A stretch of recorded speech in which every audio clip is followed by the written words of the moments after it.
At dinner, my daughter-in-law looked me in the eye and said I did not deserve the family name.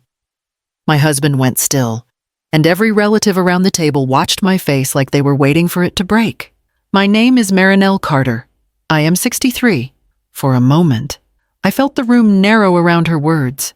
They were not loud, but they were sharp enough to cut through every conversation still lingering in the air. Evan froze with his fork halfway lifted. His wife leaned back in her chair, fingers resting lightly on her wineglass, as if she had simply made an observation about the weather. "I mean it," she added, her voice almost gentle. "Some roles require contribution, presence, and some people do not exactly offer that." No one moved. My husband's hand, the same one that always fidgeted when things turned awkward, stayed perfectly still beside his plate. The effort it took him not to look at me was almost visible. I kept my eyes on her because looking away would have felt like agreeing. Her smile sharpened. Tradition matters. Families deserve to be represented well. My chest tightened, but not with surprise. The surprise had burned out long ago. Worn down by years of smaller remarks she knew I would swallow. What made this different was not the words, it was how easily she believed she could say them here, in front of everyone who should have known me better. Across from me, Evan blinked like he was waking up from something. I sat a little straighter, steadying myself, because whatever came next would not be small, and it would not be quiet. This was only the beginning, and I felt the years that led to this moment pressing in behind me as Chapter 2 waited to unfold. Before Evan married her, our life felt simple in the way only ordinary closeness can be. We shared Sunday breakfasts, long drives across the bridges of Portland, and quiet talks where he told me everything he was afraid to tell anyone else. He'd say, "Mom, you always get me," and I believed that bond was something time couldn't touch. Then he introduced her. Her smile was warm enough at first, but her words were always shaped like corrections. The first time she came over, she glanced at my kitchen and said, "Maybe try a more modern layout." Evan grew up in a pretty dated space. Evan laughed lightly, but he looked at me afterward as if checking whether I'd take offense. I didn't. I told myself she was nervous. The comments kept coming. "Evan prefers almond milk now. Maybe switch to that.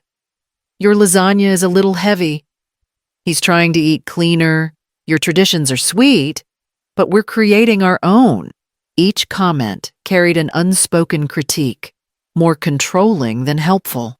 They weren't ideas, they were instructions. Spoken with the confidence of someone who'd already decided she knew better, Evan started repeating her phrases.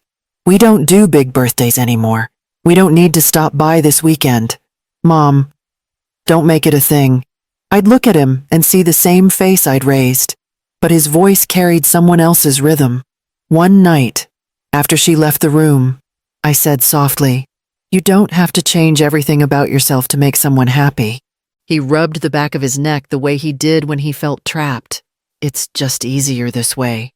Mom, don't worry about it." But I did, and little by little, the space between us grew not from a fight, but from 1,000 tiny moments when keeping the peace meant losing pieces of myself. By the time they married, fractures had already formed, thin and silent.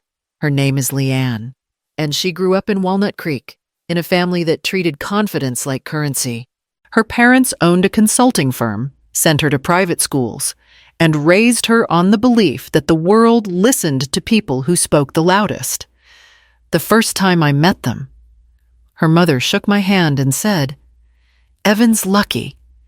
Your family background is humble, but stable." Leanne didn't correct her. She never corrected them. From the beginning, she talked to Evan like she was editing him. "You should dress sharper for work. You need a higher position by next year. You're too agreeable. People walk over you." Evan tried to laugh it off, but there was always a shadow in his eyes afterward, a quiet apology he never managed to turn into words. One evening, during their first year of marriage, they came over for dinner.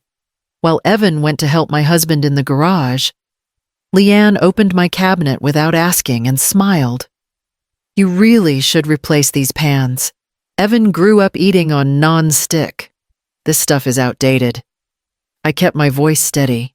"They work fine for me." She closed the cabinet firmly, as if her point had been made. "You'd adjust easily. It's just a matter of upgrading your habits." When Evan returned, she slipped her hand through his arm and said, "Babe, tell your mom she should switch to stainless steel. It's better for everyone." Evan hesitated. "Mom likes her kitchen the way it is." She stared at him as if he'd disappointed her. "We discussed it before. Adapting is important." That word growth became her shield for everything she wanted to change. If I baked something, she'd say, "It's good, but maybe refine it." If I gave Evan advice, she'd pull him aside afterward and whisper something that made his shoulders fold inward. The worst moment came during a family gathering when she told me, "You should be more polished. You're part of our image now." "Our image," she said, as if I'd been absorbed into a brand she was curating. Evan caught my expression and looked torn, like he wanted to defend me but feared the price of doing it.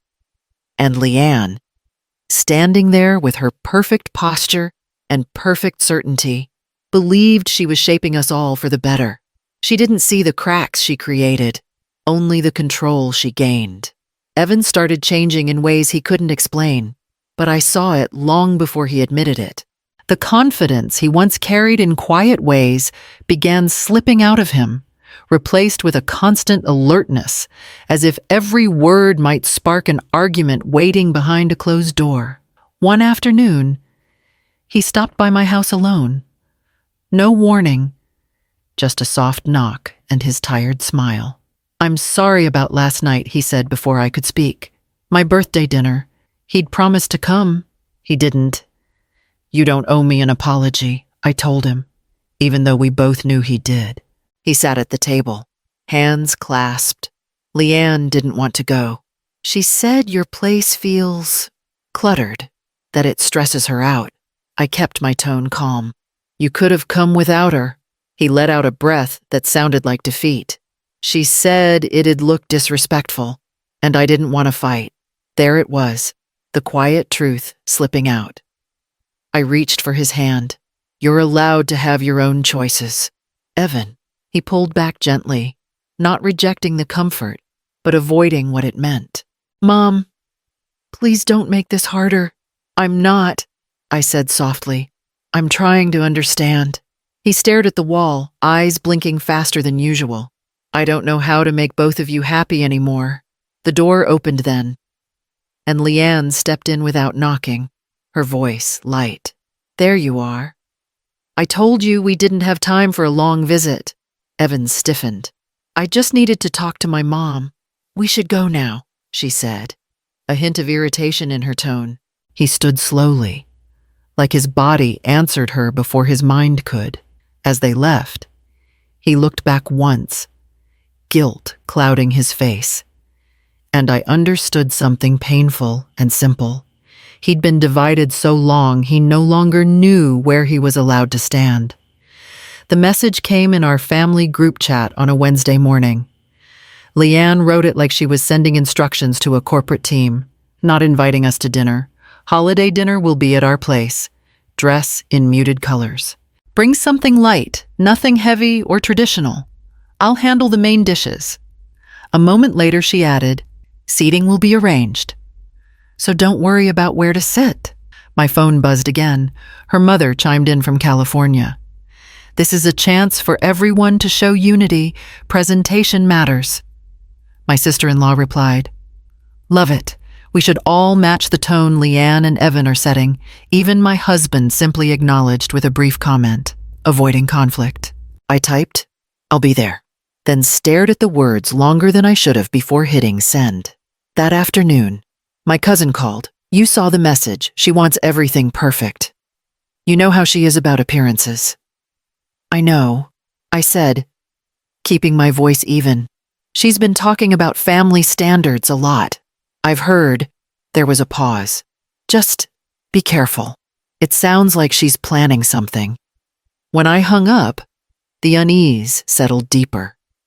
The invitation wasn't warm. It wasn't welcoming. It felt like I was being prepared, positioned, evaluated, not asked to come summoned. The moment I stepped through their doorway, Leanne took my coat before I could speak and hung it without looking at me. "We're starting with introductions," she said. "Everyone's already seated." Evan appeared behind her, offering a tight smile that didn't reach his eyes. "Mom." "Hey," he said softly. He didn't offer a hug. He just stepped aside so I could pass. At the dining table, relatives straightened as if the evening had a script. Leanne clapped her hands lightly. "Let's begin. We're going around the table, sharing something meaningful we accomplished this year." Her mother went first, listing business expansions. Her father gave a short speech about leadership. My sister-in-law talked about managing her team. When it reached me, I opened my mouth to speak, but Leanne cut in before a word came out. "Oh, maybe keep it brief," she said with a smile. "We're trying to stay on schedule." I folded my hands in my lap. I was just going to say, "Right," she said, louder, turning to the person beside me. "And next we have—" Evan flinched. My husband stared at his water glass as if it held answers he'd never find. During dinner, each time I tried to speak, she spoke over me effortlessly, leaving my words unheard. When I asked my nephew, "How's school going?" she said quickly. "He's doing great. We don't want him overwhelmed with questions tonight." When I commented, "This dish tastes lovely," she leaned forward. "It's a new recipe. Evan loves my cooking. He grew up eating too much heavy food, so I'm helping him adjust." My cousin glanced at me, uneasy. My husband murmured, "Just let it go," without lifting his eyes. Later, when Leanne raised a toast to elevating family expectations, I tried again to speak. "I think traditions—" "Oh," she interrupted, "the way you interrupt a child. We're moving past old traditions. Fresh energy is important." My words died in my throat, replaced by the familiar tightness I'd learned to swallow. Across the table, Evan tapped his fingers against his knee, a silent stutter of guilt he thought no one noticed. He looked at me once, just once, and the shame in his eyes told me he was keeping his own voice tucked away too. By the time dessert arrived, the pattern was carved deep. Every attempt I made dissolved under her brightness. Every silence from the people I loved pressed heavier against my ribs. And sitting there, invisible inside a house I entered with hope, I felt the edges of myself shrinking, pulled thinner each time my voice slipped into the air and never landed. The moment settled in slowly. Like everyone at the table sensed something was coming, before the words even formed. Leanne set her fork down with a soft click and leaned back, her posture loose, confident, rehearsed. She glanced around the table as if waiting for the right spotlight to hit her. "It's probably a good time to talk about legacy," she began, her voice bright. "Families like ours should hold a certain standard. Representation matters." Her mother nodded immediately. Her father gave a pleased hum. My husband shifted but said nothing. Leanne's eyes landed on me. "Some people here haven't exactly contributed to that standard." My nephew blinked. My cousin lowered her glass. Evan froze. I kept my hands steady on my lap. "What are you trying to say?" She smiled. The kind of smile that pretends to be gentle while sharpening every edge. "I'm saying it's time to acknowledge who carries this family and who simply occupies space in it." Evan whispered, "Leanne, don't." She talked right over him. "Tradition is important. A family name means something. It shouldn't be worn by someone who doesn't represent us well." The room tightened. Chairs creaked softly. My husband stared at the candle instead of at me. I inhaled slowly. I've carried this name for more than 30 years. And what have you done with it, she said, her voice cutting cleanly. Real legacy requires presence, leadership, contribution. You don't provide that. Every gaze dropped, except hers. I felt something inside me still not breaking, not folding, just stilling. The kind of stillness that comes after you've braced yourself for too many years. Evan, she said suddenly, turning to him, you know I'm right. You and I talked about how a family brand needs consistency. His face went pale. That's not what I meant. She lifted her chin. Well, it's true. She doesn't deserve our name. A whisper moved through the room, soft as a draft. My sister-in-law bit her lip. A cousin glanced at me, then away quickly, afraid of being pulled into the blast radius. I looked at my husband. His jaw tightened, but no words came. He stayed perfectly still, letting silence do what his voice refused to. My throat didn't burn. My eyes didn't blur. I simply set my napkin down, each movement careful, deliberate. Evan swallowed hard, like he'd been stunned awake by the sound of his own breath. I held Leanne's stare while the room fell into that heavy, breathless quiet, the kind that leaves everything exposed, waiting for someone, anyone, to step forward. And in that silence, the question echoed louder than any insult she could have delivered. If the people who should defend me stayed silent, who would speak at all? For a long moment after her words, the room stayed suspended, like everyone was holding the same breath. Leanne leaned back with that practiced calm, certain she'd sealed her point. My husband's fingers tightened around his napkin. I stayed still, not because I accepted any of it, but because something inside me was waiting, coiled, listening. Then Evan pushed his chair back. The sound wasn't loud, but it cut through every whisper of tension at the table. He stood slowly, as if steadying himself against a weight he'd carried far too long. Enough, he said. Leanne blinked. Evan, sit down. We're having a conversation. No, he said, voice shaking but firm. You're making a speech. A cruel one. And I'm done listening to it. Her smile thinned. We're talking about image, legacy, the future. He set his glass down with a thud. If my mother doesn't deserve this name, then neither do you. Gasps broke around the table, my cousin's breath catching. My sister-in-law covering her mouth. Even Leanne's mother sitting straighter in shock. Leanne's eyes widened. What are you talking about? I heard you. He said, a few weeks ago, you were on the phone with your parents. You said Mom was outdated. Embarrassing. Something we'd phase out once we got serious about building our image. Her jaw tightened. You're twisting.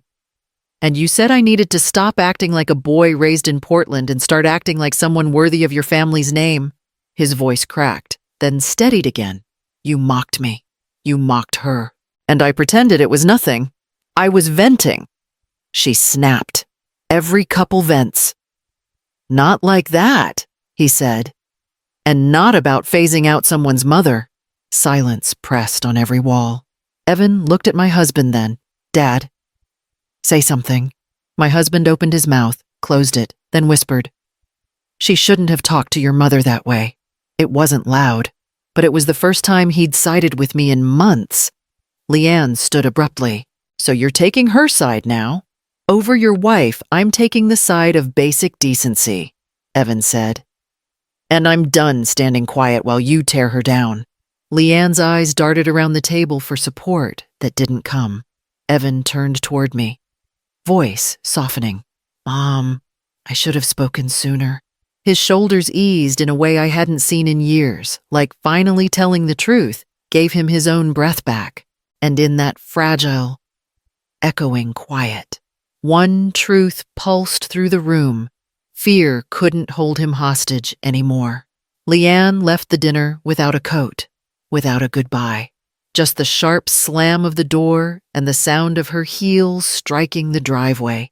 Her parents called within an hour, their voices echoing through the speaker in clipped, angry tones. "She says your mother humiliated her. Her father snapped." Evan kept his voice steady. "She humiliated herself. She told us she's staying here in Walnut Creek for a while," her mother added, "until you decide whose side you're on." "I already did," Evan said. Tonight, when he hung up, he sat on my couch like someone who'd been carrying a weight for years and suddenly set it down. "Mom, I don't want to go home tonight," he murmured. "I need space to think." "You can stay as long as you need," I said. He nodded, pressing his palms to his eyes. "I'm sorry for every moment I let her talk over you. I saw it. I just didn't know how to stop it." "You found your voice," I said. "That matters now." The next morning, my husband came into the kitchen. He looked older than I'd ever seen him. "I should have said something sooner," he admitted. "I should have protected you. I didn't let him off the hook, but I let him be honest. Thank you for saying it." Evan stayed one more night, then left to face whatever waited for him. I watched him drive off, hoping the strength he found wouldn't disappear once he stepped back into his own house. Later, I walked along the riverbank nearby, winter air crisp and biting, but manageable. I felt lighter not because everything was fixed, but because something inside me had finally settled. My name, my worth, my place, I didn't need permission to keep them. If you've ever had to rebuild the meaning of your own place in a family, tell me in the comments. Share your story below, and subscribe for more stories like this.